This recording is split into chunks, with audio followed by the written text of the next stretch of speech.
안녕하세요, 이주영 전사입니다. 오늘은 이런 주제로 한번 이야기를 해보려고 합니다. 설교자는 에스겔 37장 마른 뼈 환상을 통해 믿음의 설교를 해야 합니다 라고 한번 같이 나눠보려고 하는데요. 매일 목회를 하면서 설교를 하는 설교자, 목회자라면 딜레마에 빠질 때가 있습니다. 그 딜레마는 어떤 것이냐면, 과연 설교를 통해 성도들은 변화되는가? 설교를 듣는 성도들은 왜 변화하지 않는가? 설교만으로 성도들은 변화될 수 있는가? 예배를 자주 드리면서 설교를 듣는 성도들은 왜 바뀌지 않을까? 예전 담임 목사님과 행정 및 세컨 스피커로 설교를 담당했던 제가 자주 나누었던 이야기 주제입니다. 사역을 하다 보면 이런 딜레마에 빠질 때가 있으며 자신이 하고 있는 사역에 대해 회의를 느낄 때가 있습니다. 저 역시 24년이 넘는 시간 동안 사역을 하면서 이런 딜레마에 빠져 허우적거릴 때가 많았습니다. 특히 사역과 사람에 대해 회의감이 들 때는 영적인 디프레스가 와서 벗어나기가 어려울 때도 많았습니다. 이런 사역의 딜레마가 찾아올 때 우리는 어떻게 해야 할까요? 저는 개인적으로 사역자, 목회자, 교육자인 우리가 먼저 하나님 앞에 믿음의 모습이 있어야 된다고 생각합니다. 저는 사역의 딜레마, 특히 설교에 대한 딜레마에 빠졌을 때 에스겔 37장의 말씀을 통해 믿음의 설교를 해야 한다는 것을 깨달았습니다. 오늘은 제가 깨달은 것을 함께 나누려고 하는 건데, 다들 잘 아시다시피 에스겔 37장은 마른 뼈 환상을 통해 하나님이 에스겔에게 보여주고 싶고 가르쳐주고 싶은 모습이 있었다는 것을 다들 잘 아실 겁니다. 이 본문은 누구나 잘 아는 내용이니 간단하게만 살펴보겠습니다.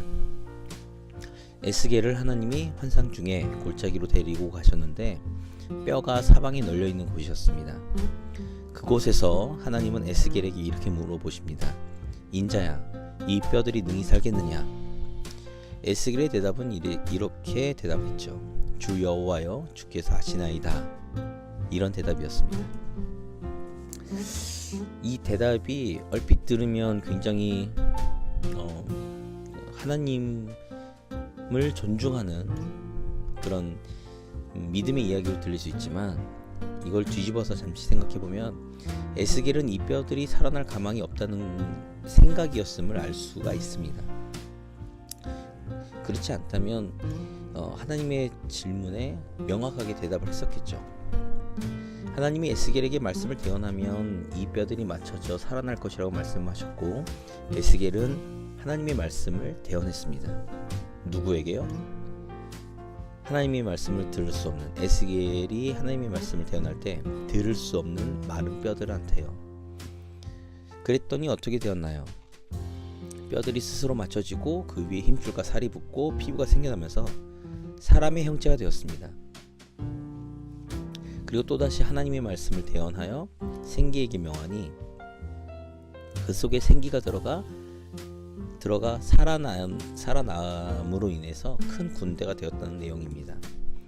그러나 하나님은 이 환상을 통해 에스겔에게 깨닫게 하고 싶은 것이 있었는데, 37장 11절 이후를 보면 하나님은 이 마른 뼈가 이스라엘의 온 족속이라고 말씀하십니다.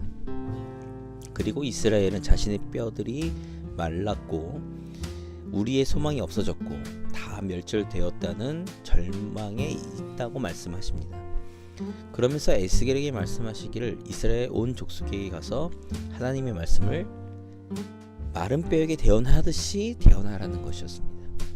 즉, 마른 뼈 환상을 통해 하나님의 말씀을 대언하니 마른 뼈가 큰 군대가 되었고, 마른 뼈와 같은 이스라엘에게 가서 하나님의 말씀을 대언하며 마른 뼈가 큰 군대가 된 것처럼 이스라엘이 다시 하나님의 능력으로 회복된다는 것을 보여주고 알려주고 싶은 것이 하나님의 뜻이었던 거였죠.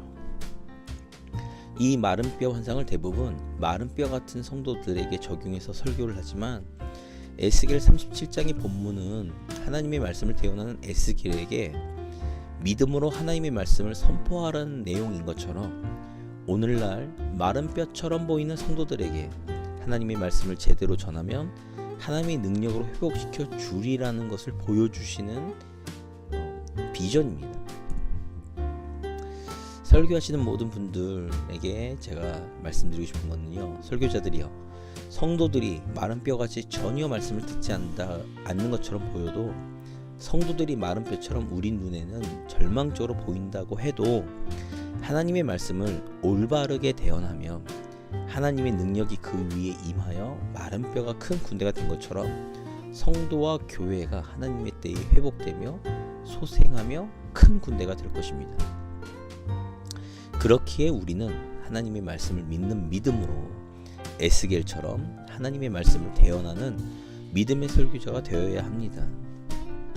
그것이 사역자, 목회자, 설교자인 우리에게 하나님이 요구하시는 믿음인 거죠.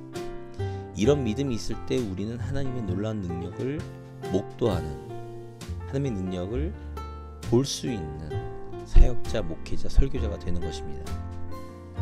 내 능력이 아니라, 내 탁월한 언변이 아니라 오직 하나님의 능력이 나타나기 위해서 우리의 믿음이 필요합니다. 믿음의 설교자가 돼서 이 땅과 이 백성과 더 나아가 온 세상에 하나님의 말씀을, 하나님의 능력을 보여주는 사역자, 목회자, 설교자가 모두 되시기를 간절히 기도합니다.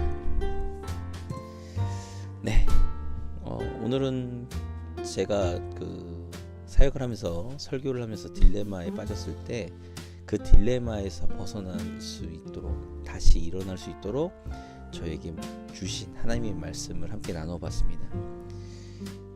만약 저와 비슷한 그런 경험이 있으신 분, 또한 그런 딜레마 속에 지금 빠져 계신 분들에게 조그만 힘이 되기를 간절히 소망하고요. 1인 미디어 크리에이터 사역자에게 구독과 좋아요를 눌러주시면 큰 힘이 됩니다. 네, 그럼 오늘 하루도 승리하시기를 주님의 이름으로 기도하면서 이주영 전사였습니다. 감사합니다.